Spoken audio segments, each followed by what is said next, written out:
Very pleased to introduce Suki Cooper, Executive Director, Precious Metals Research at Standard Chartered Bank. Suki is the bank's precious metals analyst based in New York. She covers the markets for gold, silver, platinum, palladium and other platinum group metals, along with the key producing countries and consuming sectors. Suki is also the chair of the Public Affairs Committee at the London Bullion Market Association and regularly features in the media. Thank you, Suki. Over to you. I just want to kick off by turning to the first slide and really taking you through the recent investor trends and what the market has been contending with over the past year and why positioning might be at the levels that it currently is in the market. So 2022 was really meant to be a year where it was going to be a year where we had demand recovery, slow inflation, tighter monetary policy, but Russia's invasion of Ukraine and China's COVID policy has meant that we've seen some of the supply chain challenges lingering, and the Fed rate hikes have been much faster than anticipated. In fact, rate hikes around the world have been a little faster than what most people had expected at the start of the year.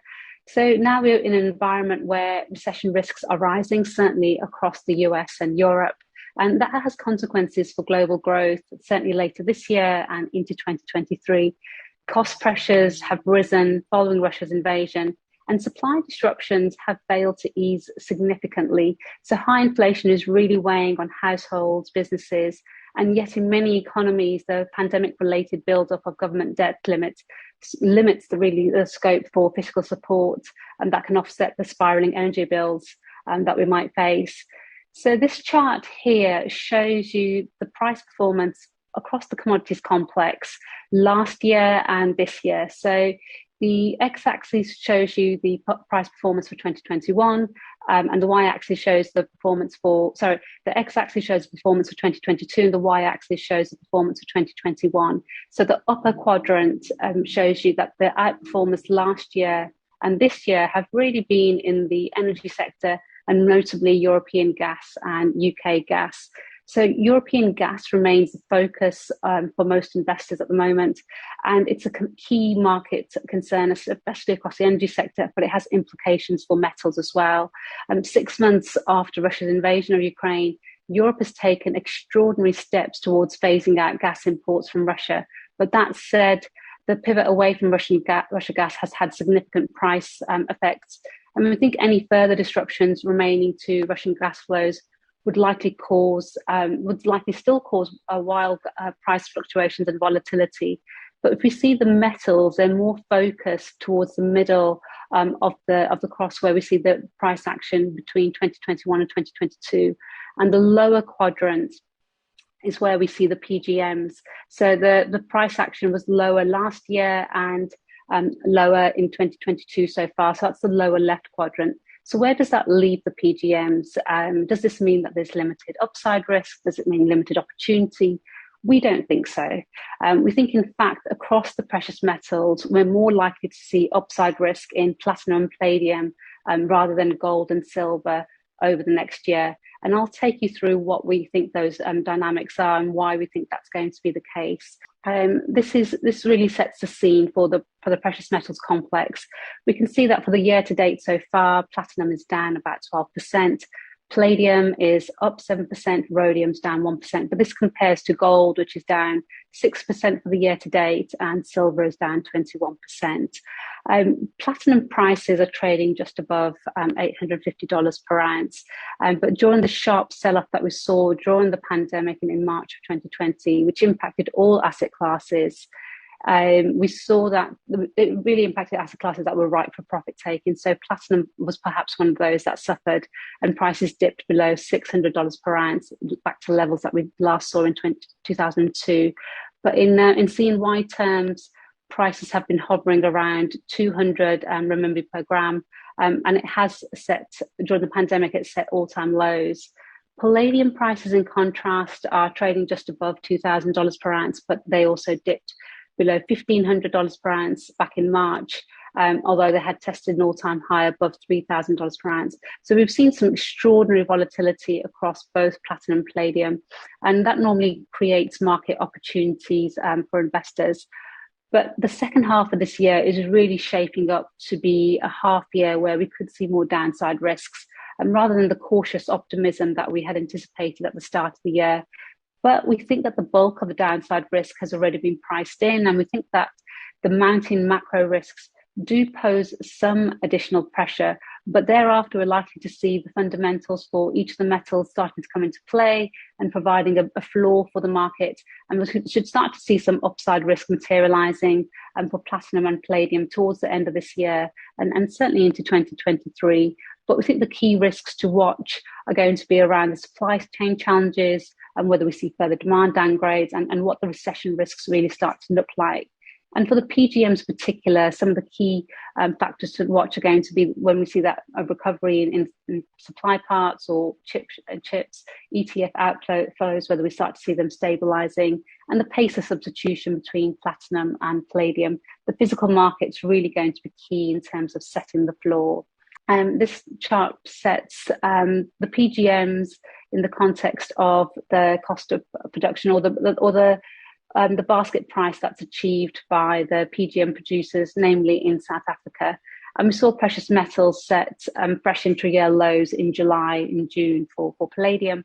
But the complex is trading above the lows that we saw earlier in the year, and certainly above the lows that we saw during the height of the pandemic. But the cost of production has also risen, and that's largely on the back of energy cost pressures, some of the supply chain challenges, but also additional costs that have been incurred as COVID-19 measures have been implemented to maintain production at a safe pace. So invariably, the cost of production has risen, but where for much of the precious metals complex, we've seen prices dipping into the marginal cost of production, so around about 10% of gold became loss-making, around about 15% of primary silver output became loss-making.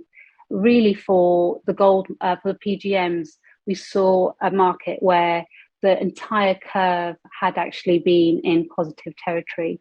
We can see here some of the dynamics that that investors are tracking, and that's really around the curve. So while the spot prices have been very volatile, we can see that for the forward curve, which is normally upward sloping and certainly was upward sloping for platinum pre-pandemic, it swung into a backwardated curve, which basically meant that it's more expensive to buy platinum now than it is in the future. Whereas in the future, you should have the cost of carry, and it should be upward sloping. Whereas for palladium, we did see the market in backwardation before the pandemic, but now that curve is rather flat. And then equally, the lease rates indicate that we have a very tight market at the moment as well. Platinum lease rates are not back at the levels that we saw during the height of the pandemic, where we saw a spike above 10%, and we saw palladium spiking above 30%. But it's certainly elevated compared to the sort of levels that we've seen in the past. So it's unusual for platinum, especially given the swing in directions in price action, but also the fact that we have a backwardated curve when most market forecasts are looking for a well-supplied market for platinum this year. But these indicators that most investors will track suggest that we have a very tight spot market in the current environment. I want to just set or look at how the PGMs have performed during periods of recession, especially the US recession. And even though we see this as a key downside risk for the commodities complex as a whole, the price action does tend to diverge across the precious metals. So we have lowered our global growth forecasts for 2022 and 2023, and we've lowered them to 2.8% and 2.9% respectively. And we see that there's a high risk that US GDP turns negative in the fourth quarter after the technical recession that's been recorded in the second quarter. And if we, across the precious metals complex, we tend to see that gold prices don't necessarily react in one direction. But in the past 7 recessions, 4 of them we've seen gold rising, and on average tends to rise by 15%. Whereas for the PGMs, there's more of a consistent response during periods of a US recession. We tend to see more downward pressure. And the price declines for platinum and palladium have varied quite significantly, but on an annualized basis, we've seen platinum falling between 16 to 47%, and for palladium, prices falling between 23 and 81%. But given that the markets have already started to record a technical recession, we think that a lot of that downside risk has likely been priced in already. We are setting out our expectations in terms of global monetary policy. So given that we're in an environment where concerns around recession have risen, we would normally expect monetary policy to adapt to that, but we have diverging trends. So we expect the FOMC to again raise rates in September, but we're expecting a rate hike of 50 basis points. This will take it to the upper range of 3%. And then we expect the Fed to pause and take stock of monetary tightening delivered to date and observe what the impact of quantitative tightening has been once the pace of balance sheet contractions accelerates. But our expectation of a pause is predicated on two assumptions. We think that firstly, the US economy is going to start to lose momentum, and we're starting to see some signs of that. And second, that US inflation, while still elevated, we think it will continue to decline in the second half of the year. So in contrast, we think in China, there's a global drive to tighten monetary policy. And in contrast to tightening global monetary policy, I think China is deploying a strong policy of stimulus. Fiscal and credit support should actually start to kickstart China's recovery in the second half of the year as lockdown measures ease, and should boost domestic and regional activity. So while we expect a recession in the US and the euro area, this could potentially squeeze real income, and the swift removal of policy accommodation might mean that we see very weak household and business confidence impacting growth in the fourth quarter and the first quarter of next year. But we expect an acceleration across Asia next year, led by China's recovery and the post-pandemic pickup in services activity and tourism. So we have this diverging trend, which means that we're likely to see diverging appetite for the PGMs in the second part of this year and into 2023. But we do think that we're going to see signs of a recovery, and largely that comes as we see the supply chain challenges starting to ease. And we think that as inflation pressures ease, that's likely to come towards the end of this year and into the early part of next year. In this macro environment where we have big challenges, where we have rapid tightening, concerns around the risk of a recession, how have PGM investors taken their views across the complex? We can see that they have positioned across the energy space, and we can see that's really where the price outperformance has been. But we think the PGMs, there's going to be a turn in the fundamental outlook, which will change the appetite across both metals. For the ETF investor, there's been a lot of outflows. We've seen a lot of pressure to the downside.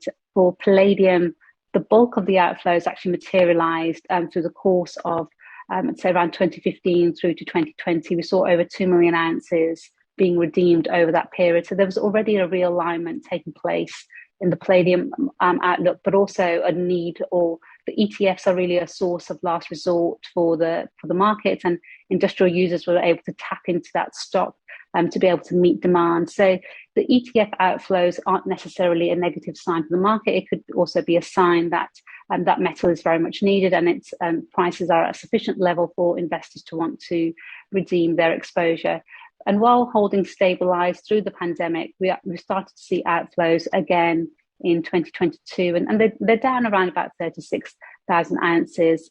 But in 2021, and we saw outflows at a more rapid pace. Platinum, on the other hand, has seen a contrasting trend to palladium, where we saw inflows starting to pick up, partially on the back of a positive longer-term outlook for the market. Outflows have accelerated through the bulk of this year and are down over 400,000 ounces. And we're off the peak that was set in the middle of last year at almost 4 million ounces for total holdings. And the outflows this year are on track to mark a record outflow. But I think this will also help to shake out some of the weaker positions in the platinum market, which means that we're more likely to see the market following what the fundamentals are indicating in terms of market tightness, and also in terms of price direction. So across the ETF flows, yes, we've seen a negative trend, and this helps to partially explain the price action that we've seen so far this year, where we've seen quite hefty net redemptions. We look at tactical investors and what short-term investors have how they view the market. And speculative interest has certainly been choppy. We've seen palladium positioning swinging back into neutral territory now, but for the bulk of 2021 and 2022, positioning was in net short territory, meaning that we saw larger positions on the short side rather than net longs. And investors were really focused on the concerns around the demand picture and whether there was going to be an oversupply in the market given the implications of lockdown measures. But as the demand picture recovers, we've started to see signs that short positions have been started to cover as well. But the open interest in palladium is remarkably low. So we saw at the height of positioning was almost 90% above where it is at the moment. So the number of investors in the palladium space has shrunk over the past few years. We're not seeing the same amount of investor interest. In platinum, net positioning is also still negative, and we've seen very much choppy positioning. And at the moment, net short positions as a percentage of open interest are close to around about 39%. So it's close to about 24%. The all-time low in terms of positioning was a little bit deeper, but the positioning has been short for pretty much the past 3 months. So we've seen a more consistent, more choppy positioning in the platinum space relative to palladium. While this has been a drag on the market, part of this has been driven by the macro environment, concerns around the US dollar strength, concerns about a recession risk, whether it's local recession or whether we might see a global recession, inflation at multi-decade highs. So part of it has been driven by the macro environment, which has weighed across the entire commodities complex, but some of it has been specific to some of the metals in particular, and what the impact of higher energy prices might mean for some metals. But the price action for the PGMs, I think, has been very much concerns around the demand recovery, which have weighed on the PGMs relative to the wider complex. But also there may just be other commodities that have had a stronger story at the moment, like such as the energy crisis that we've seen, especially across Europe, that has drawn more of the investor interest, at least in the near term. So the dynamics for the PGMs, we think are set to change. But I think the greater concern here is that while we think that fundamentals could become more supportive, the less investor interest that we see in the market, and the less liquidity there is, and the more choppy the price action might be. So we're more likely to see increased volatility without more investor interest in the space. So trying to look into why we've seen investor positioning fall and what might be the turning points, we can see that a large part of this is really the demand as it comes from China. China is still a huge source of demand and still a huge swing factor, accounting for around about 30% of platinum demand. The imports, I think, are quite telling in terms of the view towards the PGMs and the view towards platinum in particular. So while the physical market isn't necessarily going to be the driver that pushes platinum prices significantly higher, it certainly gives you an indication of where the floor is at the moment and what that downside support looks like. And what we've seen in countries like China and in other parts of the world where we've seen quite strong demand response is that whenever we see a price dip, there's been a strong response to increase imports. That hasn't necessarily translated into demand just yet. And part of it could be linked to restocking, and part of it could be linked to longer term substitution. But it just shows that there's a positive view on a longer term basis. And the fact that demand still remains price elastic is a positive sign for the market. It shows that it has a healthy market. The imports have spiked 4 times over the past 2.5 years, and we've set 3 records in the past 3 years as well. So the shipments in July were actually the 3rd strongest on record. We have revised down our expectations when it comes to the auto market for China, We think that we've revised down our forecast by 1.3 million units for 2022. And on a global basis, we've lowered our expectations for the auto recovery as well. But I think some of the concerns around the spot market and how tight the market is comes around from the fact that we see very strong imports into China, but the consumption levels are a little bit lower. So all the major benchmark reports show that there's likely to be a surplus for 2022, and that surplus has quite a wide range from anywhere between 500,000 ounces to over 1 million ounces. But we do think that we're seeing quite a tight market at the moment, suggesting that there's some mixed signals and there are some underlying trends that could be quite positive for the PGMs. So while China may have built up inventory levels, we also think it's possible that other consumers are adding stock buffers. So moving away from like a just-in-time inventory management system and more towards the uncertainty around supply and available substitutes wanting to hold on to metal just in case demand does increase. So turning to the next slide, we turn to two other factors that we think would turn more positive for the PGM complex. Firstly, around supply. Yes, there were concerns around the wage negotiations for this year, but we've started to see an environment where there were strong imports coming out of South Africa, where there was a build-up in inventory over the past couple of years when there was some planned maintenance, and there was a build in work-in-progress inventory, and that's been released now.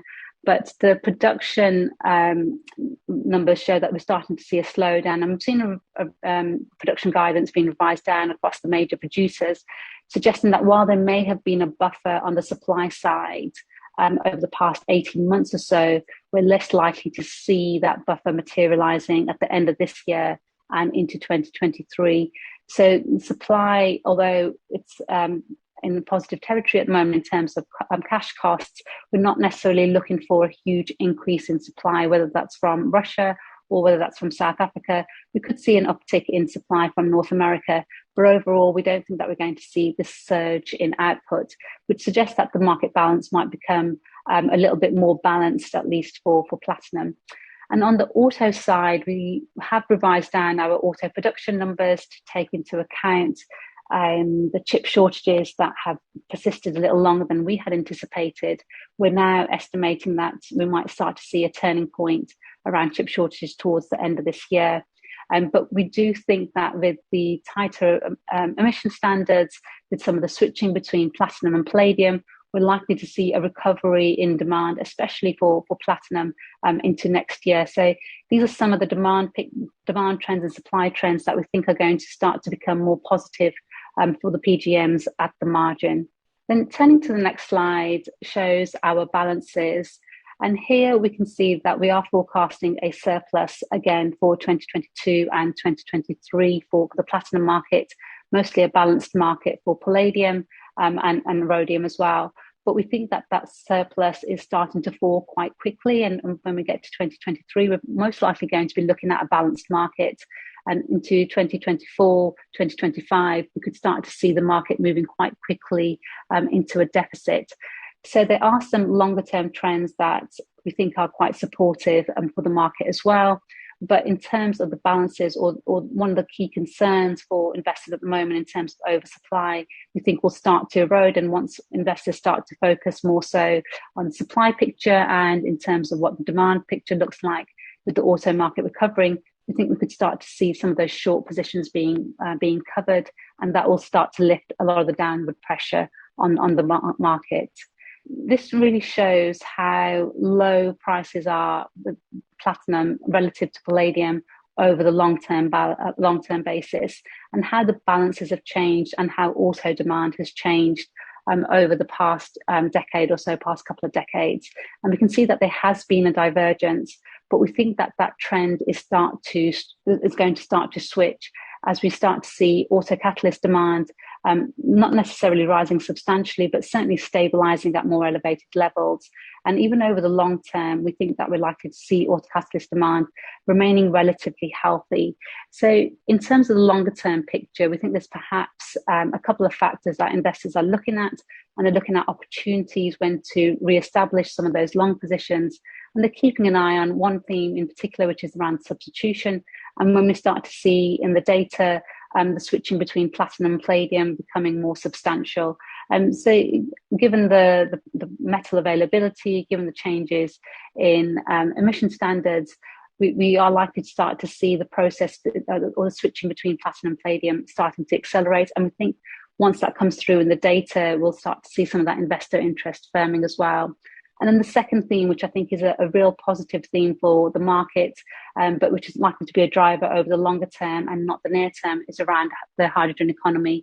So the longer term themes are really quite positive for the complex, and the market share of fuel cell vehicles and the extent to which the hydrogen economy gains traction is likely to be a key driver. But it's going to be a question of whether the PEM technology leads the efforts and whether platinum and iridium demand really start to grow over the next decade.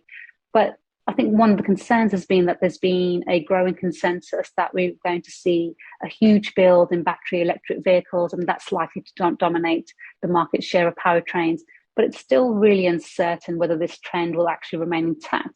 And given the wild swings in auto production and the changes around emission standards, we could, and largely around the concerns around sourcing of raw materials such as cobalt, nickel, and lithium, there's still really large questions around the auto markets and especially the developments in emerging markets. So we think the development of the hydrogen economy could really help to offset the demand from the lost demand from internal combustion engines, and that's likely to increase overall platinum demand. So it seems that the market at the moment is so focused on battery electric vehicles that it hasn't really taken into account that we could see alternative powertrains, and that's likely to be a positive that the market hasn't necessarily priced in just yet. And of course, we've seen changing legislation around the world, and most notably, recently, the Inflation Reduction Act, which was signed in by President Biden a couple of weeks ago, and it's very similar to the Build Back Better plan that has initially been proposed, but it's a landmark in that it's a step forward in bringing the US closer to meeting some of the newly passed Chips and Science Act. Combined with the Chips and Science Act legislation, it builds America closer to bringing in its green transition plans, and it could accelerate the development of technology that supports the reduction in emissions as well. So some of these longer term trends we don't think are necessarily priced into the market.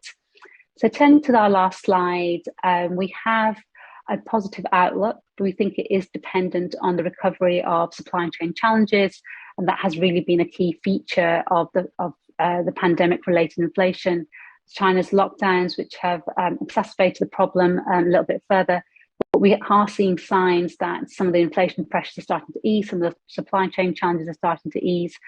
So we're likely to see a more supportive picture emerging for the platinum group metals. So therefore, we think that as cost pressures ease into the later part of this year, we're likely to start to see something of a divergence. Yes, the recession is a big risk that is weighing upon the complex at the moment, but we think that the bulk of that downside has already been priced in. And we start to see the PGMs outperforming next year, or more upside risk for the PGMs as the auto market starts to recover amid an environment where we've seen a slower supply growth. And then longer term, we think that investors will start to become more interested in the PGMs as we start to see some of the substitution data firming up in the balances. And I'll pause there. Thank you. Thank you very much, Edward. Thank you very much indeed, Suki, for your fascinating insights into the current dynamics impacting the PGM markets.